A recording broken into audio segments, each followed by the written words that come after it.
I'm here at InfoComm 19 at the HD-based Alliance booth, and I'm joined here by Bob Ferguson from Belden. Bob is here to talk to me about selecting the right plug and jack for the best installation. Thank you for joining me, Bob. Perfect, thank you for having us. So yeah, what is it about the little things that affect the installation so much? So one of the unique things about the HD-based installation, it's very often the smallest thing that can create the most problems. And it's really the 8-position or 8-conductor jack, often referred to as the RJ45 plug. So this is the cheapest part of your system. A lot of times that this plug is a $1 to $2 plug, yet it can cause horrific havoc on the system today. So tell me more about this havoc. What makes it cause so much grief? So probably the worst thing that can happen from this RJ45 plug, this little common plug that's in there, is it could short out a piece of equipment. So you're talking equipment that's tens of thousands of dollars, yet it's a $2 plug that can short it out. Probably the best case scenario is that you spend time re-terminating or troubleshooting. Often that's a lot of time and excess of energy wasted on a job site. For again, the simplest, smallest thing on the plug, if you pay a little bit of attention to it, you can help eliminate that problem. So what about the factory terminated cords with what looks like the ice cube plug? So when you look at the plug that we're referring to is what I often say is an ice cube plug. So when you look at an ice cube plug, it looks like a small ice cube. This is the common plug that most integrators are putting on today. The problem that you have with this plug is that it's a couple of issues to it. So first issue is the tooling for it. So when you put it on, a lot of installers buy or have their techs provide their own tooling. Well, very often you'll go to the discount stores to be able to buy that tooling. Well, the tooling doesn't do a good job in performance for the values on the plug itself. So the issue you have is making sure that the tech has, if they are going to put those, and in fact these are Belden plugs, make sure that they have good tooling for it. The plug itself has to be sized precisely for the cable that it's being installed on. Well, Belden makes several different category 6. A lot of times those different category 6 have different interval dimensions, so those dimensions will dictate the type of little ice cube type plug that's put on it. It's not a universal one type of ice cube plug that fits all of the ones that are out there on the marketplace. Those ice cube plugs are also, when you look at it, a lot of times people say you're using those plugs in your patch cords. Well, it is true that we use these types of plugs on the patch cord. There's a couple things you have to understand. Like I mentioned earlier, the tooling. So the tooling that's assembling our patch cords is several hundreds of thousands of dollars to put those on.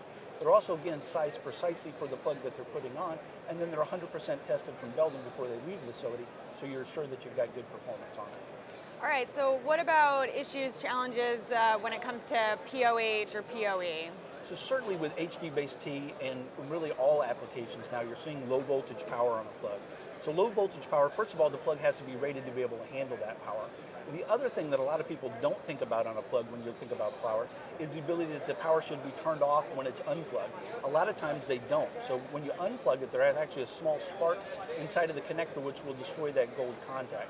Well, the IEC came up with a standard test that you need to cycle the plug at least 100 times at 20 milliamps in a corrosive environment. And then basically there can be no damage to the place that the contact is made to be able to carry the communication. The real challenge is that when you look at RJ45 plugs, and there's lots of good resources out there, there's estimates that almost 50% of these plugs could be out of specification or possibly cause that damage within the plug performance. All right, so how about, are there any special requirements with HD-based T and performance? So there is. So when you look at HD-based T, and certainly the 4K HD-based T signal that's out there, it's at 500 megahertz signal strength. So when you look at category cable performance, a Cat 5e is rated at 100 megahertz.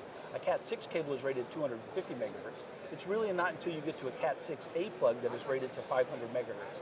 So a lot of people that are putting these plugs on are putting a plug on that's not really rated for performance of 4K video. So you need something that's at least 6A performance or higher on the performance scale for it. The other issue that you have with HD-based T signal is HD-based T is very susceptible alien crosstalk. An alien crosstalk is where you get noise between the two pairs on the cable. Well, if you're putting on a plug where you're having to undo the twist and lay them into a plug to slide it in, it causes issues within the termination with the alien crosstalk. You also need a plug that's 360, but most of your HD-based T signals is shielded to help eliminate that as well. So when you look at it, you're offering a shielded type solution, whether it's a shielded RJ45 plug or it's a new performance type shield 360 degree within the cable.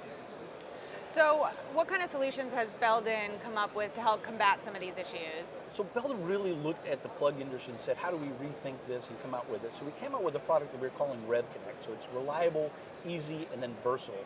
So it's one type of technology. So what you end up putting on is a core onto the cable, and from the core technology, you can put in whether it's a plug or a jack technology. So it's taking the same precision that we have for putting jacks on in the networking world for 6A performance and applying it to a universal system now that can be used for plugs and for jacks within the system that's out there.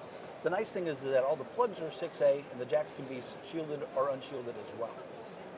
Great, so anything in the future that Belden's working on that people can look forward to? Certainly. So Belden is constantly developing new products, whether it's the RevConnect product. A lot of the applications and challenges you have on RJ45 plugs today is the ability to be able to actually plug it into the device. A lot of the device manufacturers are realizing that that small ice cube plug, while it doesn't have performance, but they're designing their system so they don't fit into it. So it seems simple, but a simple flex plug, or what I refer to as a dongle, is the ability to be able to terminate close into the device but still be able to maintain the terminations within our product set. All right, where can people learn more about it? So certainly go to Belden's website. We have a blog source as well, so it's www.belden.com. And again, white papers and resources found within that website. Fantastic. Well, thank you so much for joining me, Bob. Perfect. It was great seeing you. Yeah, absolutely. Thank you. I'm Lindsay Adler with the AV Nation, here with Bob Ferguson from Belden.